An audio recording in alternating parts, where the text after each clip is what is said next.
I've always been interested in death related things. Wow, what a way to start a video. And I also love sight as a weapon, no matter if it's from an anime or from a game. If someone was wielding a sight, it was enough for me to love them. So when I heard about Have a Nice Death, I was 100% sure that I would like to play this game. But what even is this? Have a Nice Death is a 2D action roguelite with a fun title that I really appreciate. And the main concept is that you play as an overworked death in the Afterlife Incorporation, whose employees have run apart, completely throwing off the balance of souls and his vacation plans. He basically gets fed up and grabs his trusty side to show everyone who's boss. The base concept is fairly simple, but it works out pretty well for our game. A roguelike doesn't need any deep lore to become enjoyable after all. It's worth mentioning that the game is still in early access, but that probably just gives us more reason to take a look into it and find everything that's good about it and also the downsides. This is a completely personal opinion of mine, so feel free to disagree and tell me how wrong I am about the game, and you might as well subscribe while you are close to the button in case you want to hear about other games and if they are worth buying. You can purchase the game for 15 euros on Steam, which is a fairly reasonable price for a roguelike in my opinion, but let's see what we get for it. The first thing that I've noticed is that the movements are incredibly smooth. It feels like you have full control over your character. Overall, you have your basic moves, dash and 3 different weapon slots, one of which is your basic sight, which, surprise surprise, will be your most used weapon, as that's the most versatile of all. You can make quick attacks upwards as well as downwards with it, which makes it convenient to slash down enemies quickly that otherwise would be out of reach. There's also a charge attack which you can use after holding the attack button to just bash into the ground and do AoE damage, or dash forward damaging everyone in your way. As good as this sounds on paper, I found this kind of hard to utilize, especially in the later stages, because you can't move at all while charging up, nor can you move around with charge to store and use the attack later, which is kind of sad, but it's still a nice option to have and experiment with. The last and most powerful basic attack is the Fury, which you can use whenever the bar is filled up, and depending on what weapon you use for this, it will have a different attack pattern. I personally really like this since I can usually use it at least twice during boss fights, and it helps skipping hard to dodge attacks or just do the finishing blow after bringing them down to low enough health. Looking at the stages, I have to say the atmosphere is really fitting for the game. Each stage represents a common cause of death, and the enemy design fits into this quite well, even though it might feel a bit weird to fight against hamburgers or pills. One thing I want to mention is, even though the music is generally good in the game, I just love that the loading screen between stages is literally just you being in an elevator, listening to the nice elevator music. It's just a nice touch in my opinion. The game overall starts in your office, and on your way to the first elevator you can pick up your book, which will save all the enemies, NPCs, stages, weapons that you unlock or come across with. You can also see the weapons you have unlocked after this, which reminds me of Dead Cells. I have no idea if this was a thing in any other game. It looks cool, since you can see how many weapons you are missing, but at the same time it would be nice to be able to interact with them. Luckily, you can check these in the book anyway, at any point, which I think wasn't possible in Dead Cells, but correct me if I'm wrong. Anyway, next up we have the shop, where you can buy weapons, food items, and unlock new difficulty modes, I believe. What I really liked about this is that you can actually reduce the cost for everything there by doing various tasks.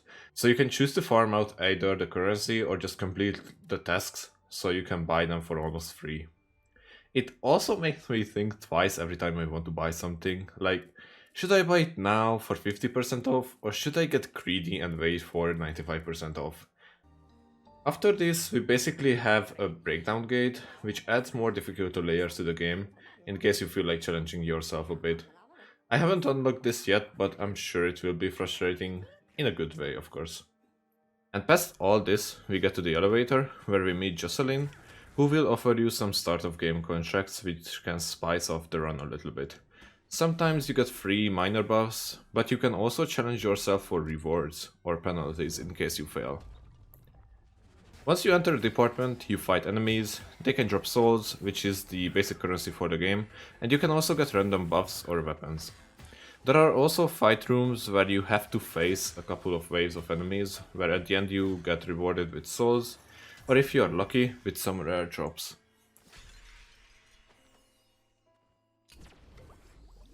After you are done on a stage, you'll usually get a choice of 2 or 3 of where you want to go next. The floors are themed around different items, like the equipment storage has higher chance of obtaining weapons or spells, the solar deposit contains more souls, and so on. It makes each run feel different from each other, but also gives some control in your hand to get what you'd like. Or at least it gives a higher chance. Sadly, there are instances where I, for example, try to get Prismium, which is the rare currency used for upgrading your site, but I fail to get a single one. So this is a downside that sometimes you just won't get any chances to upgrade your site, since not only you have to get the Prismium, but you also need a specific floor called Control Room to upgrade your weapons, spells, and your site. And it's not a huge issue with your secondary weapons, but the upgrades on your site could be game changing. Well, obviously that's how roguelites work, but I still wanted to mention these specific things so you are prepared for it. Going back to room selection, the interesting choice they made is that there are mini-bosses called tanagers that you can fight, but the decision is completely in your hand. They give you some nice rewards, but they aren't to be underestimated for sure, especially during later departments. No need to mention the design for these mini-bosses are really on point. You might just fight a janitor, a child with mental illness, or someone who just wants to hang out.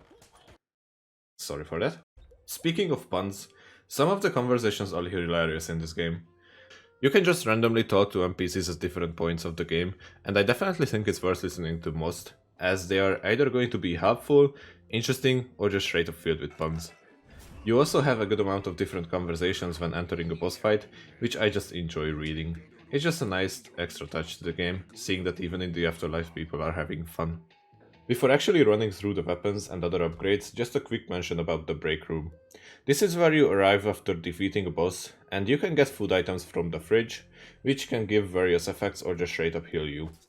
You can also get anima for souls, which is basically a healing item that you can use on the go to heal yourself for a bit, or open up secret paths for bonus items or currencies. There is yellow and blue anima. The first one is pure heal, while the latter only heals injuries, the greyish bar that you can see after your health. Overall, I like this healing system, and also the fact that you can use it for gambling here in the vending machine or to unlock secrets, but I also feel like it becomes kind of useless later on, as you get more and more health. It heals 15 health points, which can be really underwhelming when you have around 150 to 200 max health, especially since it isn't that common of a drop. This is also the place that's full of random conversation, which I think are worth listening to. It gives a nice gig into this deadly environment. I swear I'll stop with this. After you are done, you can pick which department you want to go through after this, which is really nice since if you have enemies or bosses in some of the departments that you just hate fighting, you can essentially skip them like this. Leaving the most interesting part of the game to the last couple of minutes, let's take a look at the weapons and other upgrades. There are 2 slots to put secondary weapons into, and luckily it's not restricted to being 1 spell and 1 weapon, so you can just stack up on 2 spells or 2 weapons depending on your desired playstyle. Your spells cost mana, I know, surprising, which you can fairly quickly upgrade with item pickups, or sometimes even upgrades, while weapons have cooldowns. You can find a pretty good variety for both. If you feel like keeping distance, you can just go bow spamming or do the same with basic fireball spells, or if you like big fancy looking stuff, you can grab weapons 3 times your size or even summon the apocalypse itself. Whatever suits you, I'm sure you'll find the appropriate weapons. On the other hand, I'm glad that there aren't too many of weapons and spells. As much as I love variety, I'm not a fan of RNG having that big of an effect on my runs, so having a deep weapon or spell pool can sure hurt the gameplay. If you feel like you found the fitting tools during your run, you can also upgrade them 3 times in the control room, which will add pretty nice additional effects onto them. Another important thing to talk about is bonuses and curses. Throughout your gameplay, you will meet this cute guy chilling in his coffin, who will offer you different type of upgrades for your run. There are 3 different types of skill trees that you can keep upgrading, some of the bonuses being minor ones, but some can also change the outcome of your run. You also have the option to reroll these with reroll cards that you can find randomly on stages. You need to be careful picking the skill though, because some of them will come with curses that could result in you having an actual harder time. The coffin guy, called Mr. Osa, will appear after every miniboss and boss fight, but he can also appear on stages to help you out a little bit. Overall, I'm fairly satisfied with Have a Nice Death. Some of the characters are hilarious, the atmosphere is really fitting for the game, some of the enemies are annoying as hell, but that's just the nature of roguelikes, it can be too easy, right? The weapon system is really nice. I like that I can just spam everyone with my scythe. Then if they are too tanky, I can just smash them with a hammer or just cause fire to rain on them. The health system isn't the best, but I think I mainly feel that way because my playstyle isn't too patient. Like, there was a case where I had the best combo, healing over time as a bonus, then I picked up an item which turned my whole missing health into injury, and I just didn't have the patience to wait for it to fill up. So I guess I just need to get good. I'm really curious to see what the skill ceiling is for the game, as I feel like I can easily spend 1 or 200 hours playing this game, which is a pretty good deal for 15 euros if I'm being honest. One last note that on Steam there aren't any achievements for the game. I'm not sure if this is because it's in early access or because they don't want any achievements for the game, but I have to say it feels nice as it doesn't force me to try out literally everything if I want to go for 100%. Looking at you, Skull. I can just stop whenever I want. Let me know if you would try Have a Nice Death out. Hopefully this gave you an insight about what the game is like and if it's worth trying out. This was Emancy and I'll see you in the next video.